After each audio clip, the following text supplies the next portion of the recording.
Ah, Rochester, New York. A medium-sized city near the banks of the Great Lake, Ontario. With a vast history and a bustling downtown, you'd be forgiven for thinking this is nothing more than concrete and business, as is any downtown area.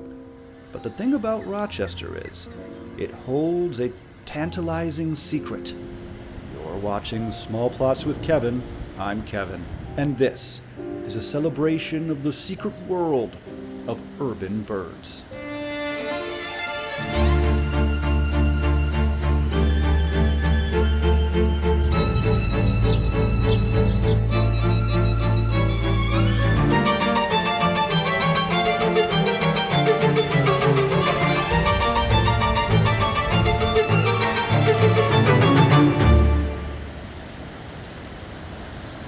Our journey begins in the heart of downtown, a veritable who's who of the Rochester bird community, a place where fowl of all sizes and religion flock to experience the unmatched beauty and bountiful harvest of the city.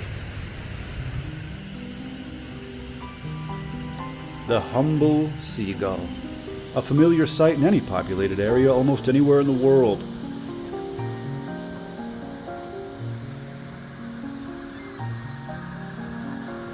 Intelligent and territorial, the seagull makes itself home to a number of Rochester waterways, including a favorite location in the shallows of the Genesee River.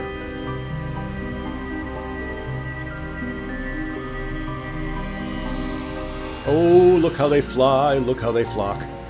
Their neighbors, the Canadian goose, merely tolerates the gulls, and their smaller cousins, the mallard ducks, are timid as ever as they dunk their oily heads into the river in search of spare fish that the seagulls have not yet eaten.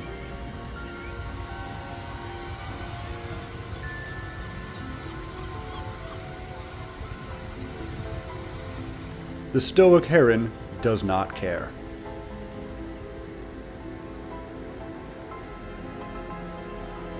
Yes, at first glance it all seems like pure random madness perpetrated by the overzealous and often rude seagulls, who will even bully each other as though they are at constant odds. But at select moments in the day, when no one is watching, these seagulls will achieve something extraordinary.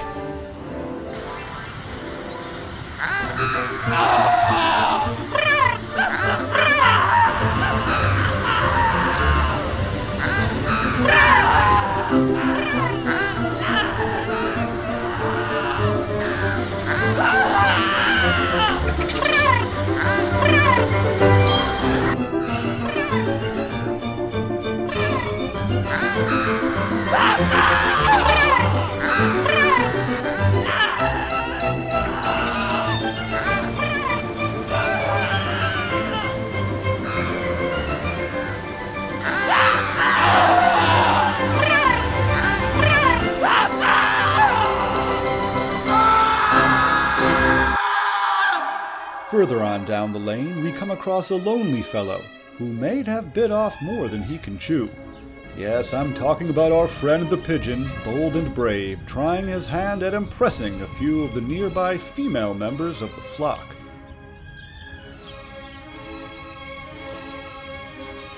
His first attempts fall a bit flat.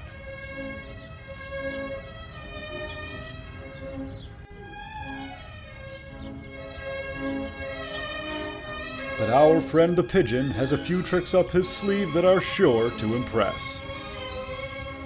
Attempting to show his brutish abilities in hopes of winning a mate, the pigeon procures a small twig, considered the heaviest thing his kind could possibly attempt to lift, and what he does next is extraordinary.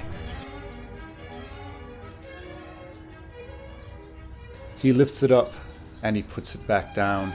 Not good enough. Not good enough for him. He's going to find another, lifts it up, puts it down, lifts it up again, drops it. Not good enough. He really needs to impress the ladies, this pigeon. Then he gets that one, it's too big. It's too big, come on. He lifts this one up, he finds a new one. He jogs it around, he drops it. He lifts it up, he drops it, he lifts it up again. He drops it. Where is it? It's underneath. He gets it, he drops it. This is impressive. Are the women impressed? He drops it. He lifts it up. He drops it. He lifts it up. He jumps. He's all around. He's all around. I don't even think he knows what he's doing, but I'm impressed. Everyone's impressed. I hope they're impressed. We don't know. Will they be impressed? Up and down. He's really going for it. He's really going for it. The pigeon, and he's done. And he walks away and eats a rock. Another form of masculinity.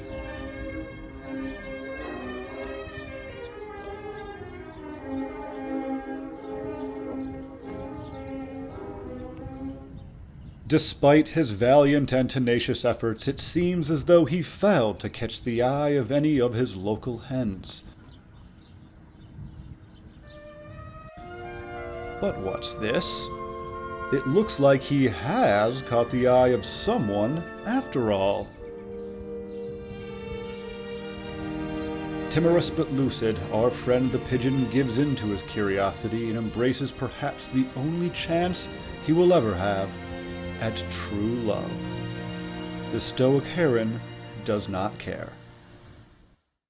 The final aviary beast we'll be encountering tonight is the bodacious cormorant.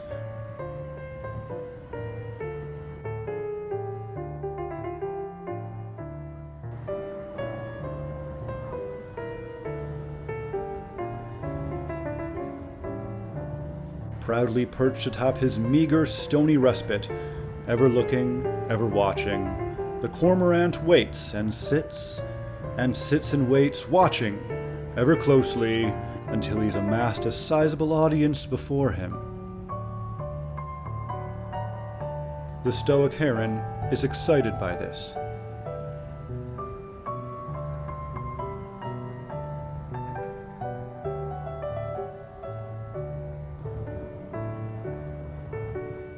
When everything is perfect and the lighting is right, the indomitable cormorant unleashes something extraordinary.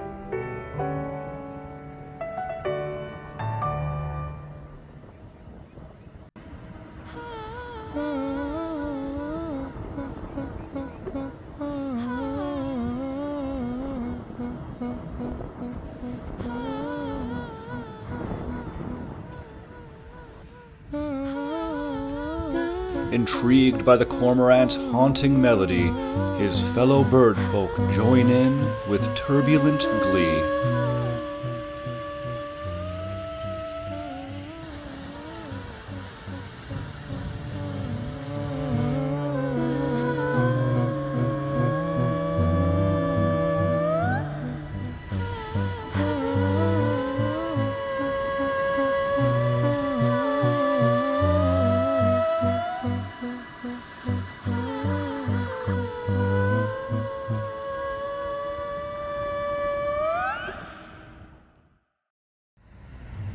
Well, friends, it seems our time tonight is at its end.